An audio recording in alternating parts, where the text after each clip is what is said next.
Bom dia, bom dia, bom dia, galerinha da Escola Municipal Nova Conquista, Parque Tremendão, Goiânia, Goiás. Tudo bem com vocês? Mais um dia contigo, professor Márcio Roberto, para trabalharmos aqui matemática. Hoje, especialmente com a turminha dos nonos anos. Tudo bem com vocês, galerinha? Estamos aqui entrando na nossa 11ª semana de trabalho, encerrando aqui o nosso primeiro corte temporal, hein, galera? Sendo correspondente à nossa primeiro bimestre, vamos dizer assim, tá ok? Então, nossa 11ª semana, tá ok? Nossa aulinha de número 1 da nossa semana, certo? Certo, povo? Joia, joia, galerinha? Bom, o que nós vamos trabalhar nessa 11ª semana? Eu vou fazer um apanhado de tudo que a gente estudou ao longo desse primeiro corte temporal. Por quê? Algumas coisas a gente já trabalhou bem, através do vídeo explicando, né? Falei sobre probabilidade, resolvi exercício de probabilidade, função afim. Eu acho que ficou legal, deu pra gente discutir bacana essa questão. Mas eu quero falar de um conteúdo que o livro não contempla a contento, né? O livro de vocês não contempla a contento, que é o conjunto de conjuntos numéricos, né? De números irracionais, principalmente os números irracionais. Eu quero muito trabalhar com vocês os números irracionais. Por quê? Porque os números irracionais, eles têm algumas propriedades que a gente precisa trabalhar bem, precisa identificar aquilo que é legal, aquilo que não é, aquilo que é importante, que não, né? Dentro do mestrado que eu estou fazendo, a gente tem uma disciplina específica, a gente estuda isso bastante profundo, né? Não é o nosso intuito aqui fazer nenhuma demonstração, não é levar demais o grau do curso, não, de maneira nenhuma, mas é explicar de maneira que fique claro para vocês por que tem um conjunto dos números irracionais, tá bom? Para isso, nós vamos fazer uma breve revisãozinha. Existem conjuntos numéricos. Quem são os nossos conjuntos numéricos? O primeiro conjunto numérico que a gente tem é o conjunto dos números naturais. Quem são os naturebas, os naturais?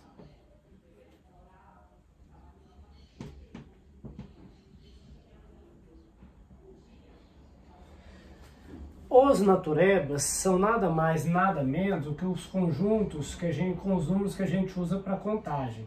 Quem são eles, então, esses números? 1, 2, 3, 4, 5, 6, 7, 8, 9, 10, 11, 12, e ele continua até o infinito, tá? É basicamente o conjunto dos números que a gente conhece, né, mais simples, e que possuem sucessores, tá? Basicamente é isso. Se você perguntar para mim qual o maior número natural que existe, não existe o maior número natural, né? Não existe.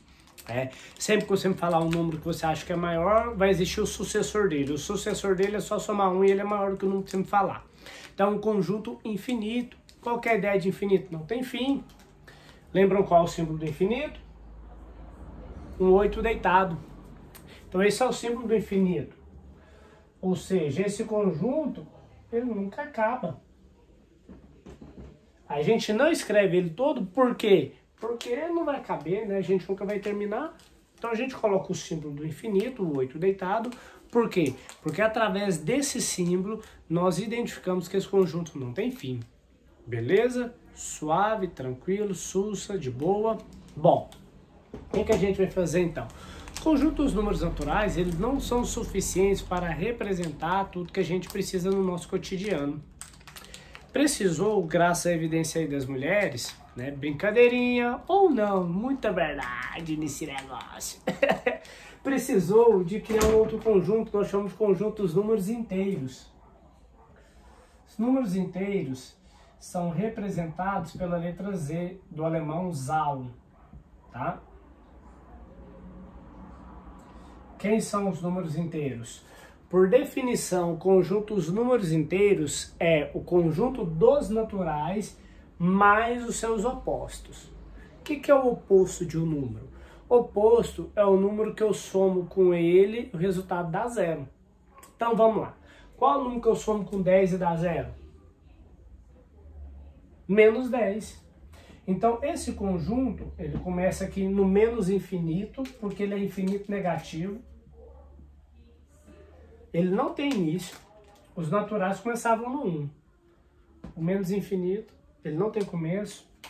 Vai vir aqui menos 4, menos 3, menos 2, menos 1, 0, 1, 2, 3, 4 e continua até o mais infinito. Tá ok? Tá aqui, probleminha, o conjunto dos números inteiros.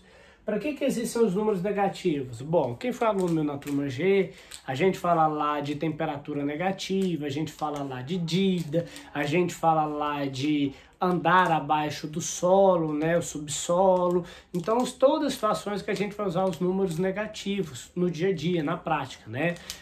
Se eu fosse fazer um tratamento puramente matemático, não precisava nem de explicação. É ao oposto natural. Pronto. Né? Depende da abordagem que a gente vai fazer. Eu escolho fazer uma abordagem que tem mais a ver, mais relacionado com o dia a dia do aluno, né? Para tentar facilitar um pouco essa linguagem, tá ok? Então, os números inteiros, eles têm propriedades, né? Como a gente tá gravando vídeo só agora, não vai dar pra gente gozar muito essas propriedades, trabalhar muito, mas é bem interessante, tá ok? Ele é um conjunto que ele é fechado em relação à adição e subtração, ou seja, qualquer número que eu somar desse conjunto cai dentro dele. Qualquer número que eu subtrair cai dentro dele também, o que não acontecia nos naturais. Nos naturais, se eu fizesse 3 menos 6, 3 menos 6, sinais diferentes, dá negativo, menos 3. Menos 3 não é um número natural, ou seja, ele não é fechado para subtração. Pode existir subtração que o resultado não cai dentro daquele conjunto, tá bom? Os inteiros já são fechados para subtração, eles não são fechados para divisão, que é uma outra situação que a gente vai colocar. E justamente por isso, por que não são fechados? Bom, quanto que é 3 dividido por 2? Tenho 3 pincéis para 2 pessoas. Uma pessoa recebe um pincel, outra pessoa recebe outro pincel, e um pincel, o que que a gente faz? Não tem muito o que fazer, né? Tá ele aqui, ó. E aí, o que que a gente faz com ele? Sabe-se lá o que que faz com ele, né? Não tem muito o que fazer. Tá ok? Então, nessa divisão ela não é exata. Por ela não ser uma divisão exata, ela vai representar um número decimal, um número com vírgula. E esses números não são números inteiros. Eles vão pertencer a um outro conjunto. Qual outro conjunto? Conjunto dos números racionais.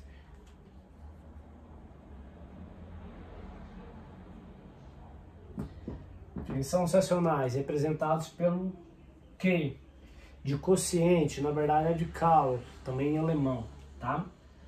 Aqui a gente já não sabe mais escrever, porque é o primeiro número que aparece, como a gente sabia nos naturais e nos inteiros. Aqui a gente sabe o formato desse número. Como que eu escrevo esse número? Ele é todo o número da forma A sobre B, B, onde o A pertence aos números inteiros, ou seja, o A, que é o numerador, é o número daqui de cima, e o B pertence aos inteiros não nulos, ou seja, Z asterisco. O B não pode ser zero, por quê? Porque não existe divisão por zero. Então esse camarada aqui, ele é todo número inteiro menos o zero. Por isso a gente coloca o Z com asterisco, tá bom? Então onde você vê o conjunto Z com asterisco, indica que são os inteiros não nulos. O zero não participa deles, não faz parte deles, tá bom? Então todo número aqui, ou seja, são as frações. Então o conjunto dos números racionais é todo número que pode ser escrito como fração.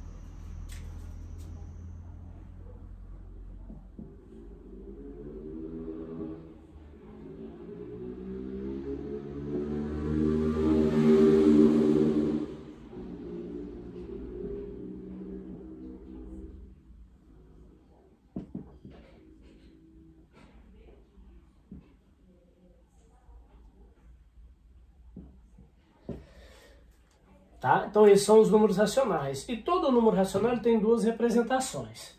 Ou ele é representado como fração, ou ele tem a representação decimal. O que é a representação decimal? A representação decimal de um número racional nada mais é do que eu efetuar a divisão do numerador pelo denominador. Numerador de cima, denominador de baixo.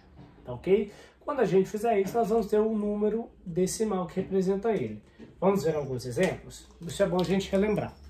Ok?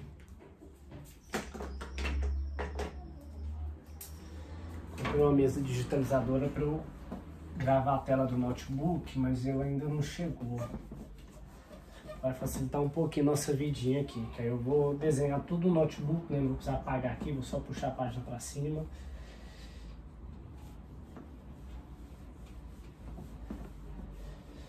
Vai facilitar para nós, espero eu.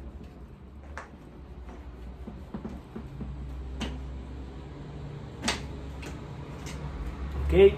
Bom, então vamos lá, exemplo de racional, representação decimal, né? Exemplo 1. Imagina que eu quero saber a representação decimal de 4/5.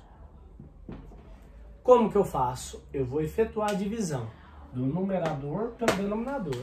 Lembre, sempre divisão do de cima pelo de baixo, não do maior pelo menor. Não confunda, tá bom?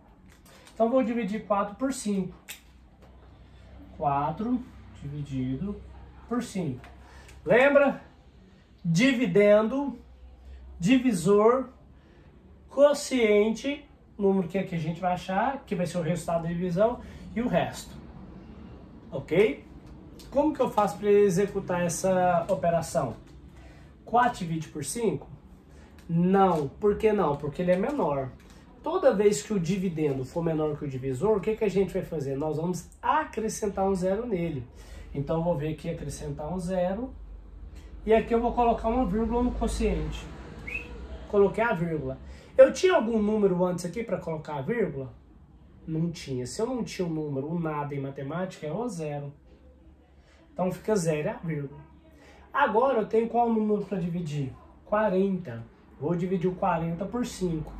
Qual é o número que eu multiplico por 5 e dá 40? O 8, né? Por 5 é muito fácil. 8 vezes 5 dá 40. 40 menos 40 sobra 0. Ou seja, a representação decimal da fração 4/5 é 0,8. Então, tanto faz. Tanto faz eu escrever 4/5 ou 0,8, é a mesma coisa, tá?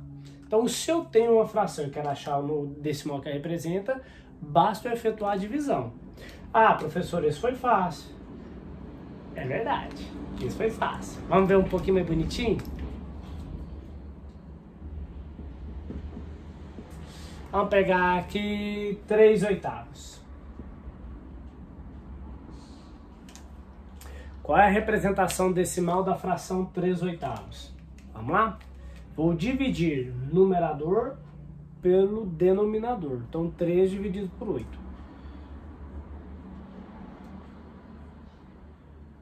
3 divide por 8? Não, porque é menor. O que que eu faço? O zero e a vírgula, né? Acrescento o zero aqui e a vírgula. Como não tinha ninguém antes, quem estava aqui era o zero. Vamos lá. Qual é o número que eu multiplico por 8 e dá 30 ao próximo? 3, né? 3 vezes 8 dá 24. Sobra 6. Tem alguém para descer? Não tem. Toda vez que não tem ninguém para descer, eu acrescento um zero para continuar a divisão. Qual número eu multiplico por 8 dá 60 ao próximo? 7. 7 vezes 8 dá 56. 60 menos 56 sobra 4. Tem alguém lá para descer? Ninguém, então eu coloco o zero novamente. Qual número eu multiplico por 8 dá 40? 5. 40 menos 40 dá 0. Toda vez que eu chego no resto zero, acabou minha conta. Então a representação decimal de 3/8 é 0,375.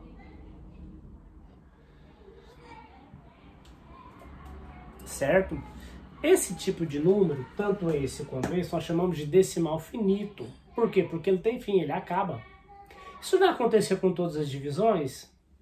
Não. Vamos ver uma mais bonitinha agora.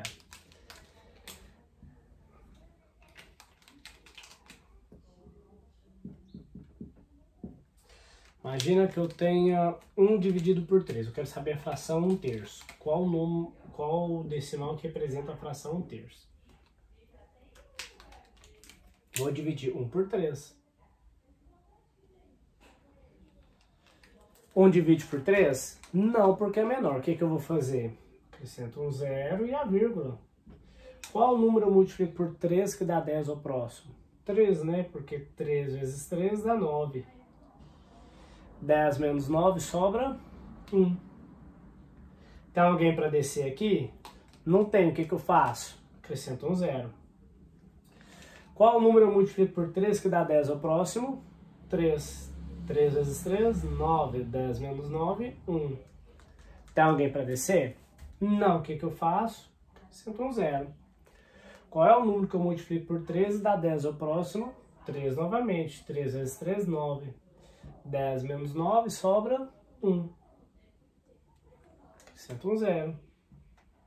Qual que eu multiplico por 3 dá 10? 3. 3 vezes 3, 9. 10 menos 9, sobra 1. Galera, vai parar essa conta aqui um dia? Não vai! A gente tá vendo que todas as vezes o resto tá sobrando 1, vou colocar um 0 vai ficar 10. E o número que eu multiplico por 3 dá 10 ao próximo é 3. Vai dar 9, vai sobrar 1 e vai ficar nisso aqui a vida inteira. Eu preciso continuar fazendo? Não, nós é jeca, mas nós é joia, nós sabemos um pouquinho do trem. Então não precisa continuar, isso aqui vai continuar infinitamente.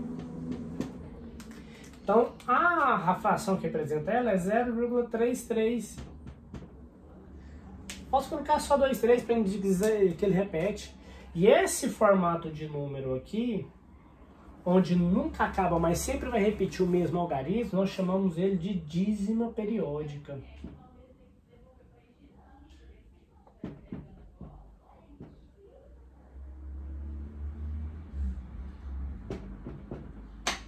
Dízima periódica. Então o que é uma dízima periódica, gente? Nada mais é do que a divisão de um número que ela nunca acaba, ela nunca tem fim, ela é infinita, mas sempre repetindo o mesmo algarismo, o mesmo número. Nesse caso, repete só um algarismo, é uma dízima simples. E isso vai acontecer toda vez que no denominador for 3, 7, 9 ou qualquer número que não pode ser escrito como um produto ou uma potência de 2 e de 5. Todas as vezes que isso acontecer, o resultado da divisão vai ser uma dízima periódica. Então a representação decimal de uma fração pode ser infinita, como é o caso das dízimas, tá? Nesse caso das dízimas, que a representação é infinita, galera, a gente deixa assim, coloca as reticências, ou a gente pode dizer que é 0,3 barra, a barra em cima do 3, indicando que o 3 vai repetir infinitas vezes, ok? Quando divide por 3, repete um algarismo, por 9 também. Mas se for dividido por 7, vai repetir 6 algarismos. A conta é um pouquinho mais bonita, tá? Vamos fazer um exemplo desse. Não vamos nem fazer. Vamos fazer na próxima aula, a gente faz um. Antes de retomar os números irracionais. Essa aula aqui já tá ficando com um tempo legal. Não, mas dá para fazer ainda. Estamos com 18 minutos de aula. Dá para fazer aqui ainda. Vamos fazer um. Vocês vão ver que quando o denominador for 7... a representação dessa dízima, ela vai repetir 6 algarismos, então ela vai demorar a repetir, mas não tem problema, ela vai se repetir, ok? Professor, toda vez que for 7 vai repetir? Vai. Toda vez que for 3? Sim. E qualquer número que não possa ser escrito como uma potência, como uma multiplicação de 2 e de 5.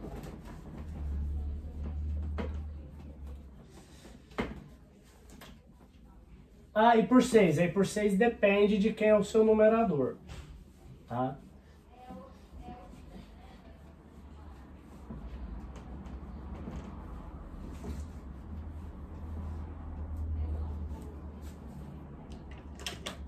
Exemplo 4. Vou colocar 5 sétimos. Dividir 5 por 7. Vou começar aqui em cima e fazer um pouco menor, porque esse aqui dá um tanto bom. Qual que é o ideal? Professor, eu tenho dificuldade em divisão. O que é o ideal para efetuar a divisão? Saber a tabuada de 7. Eu não sei a tabuada de 7. Então faz ela aqui no cantinho, ó.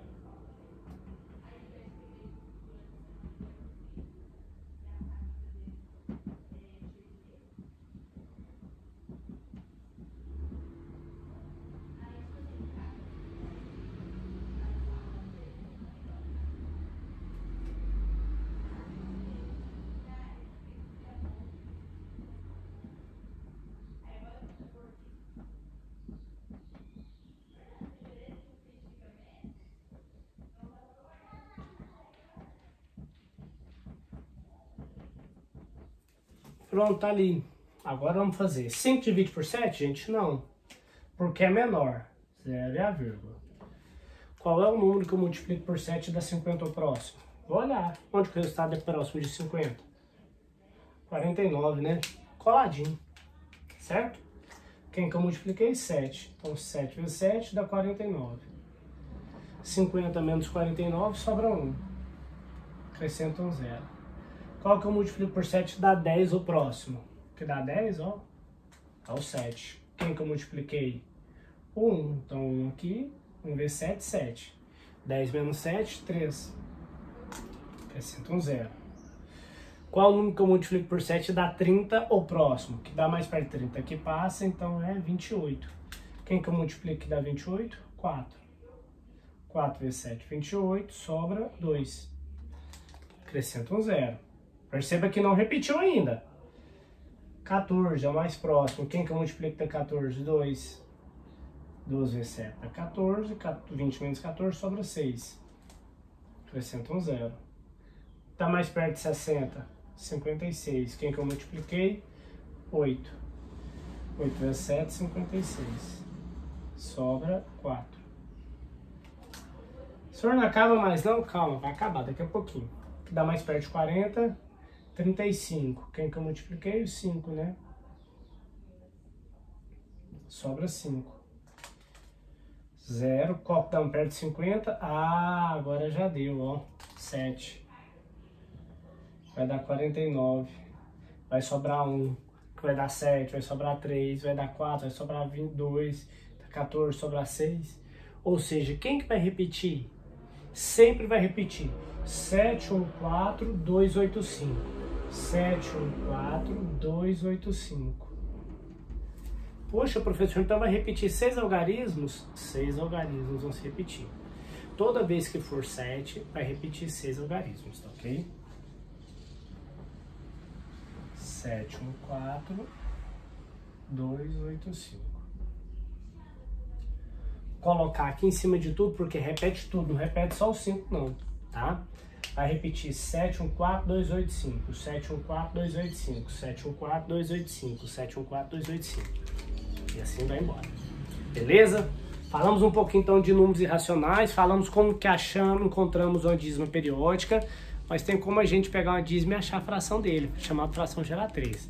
Cenas do próximo capítulo. Um abraço, galera. Valeu!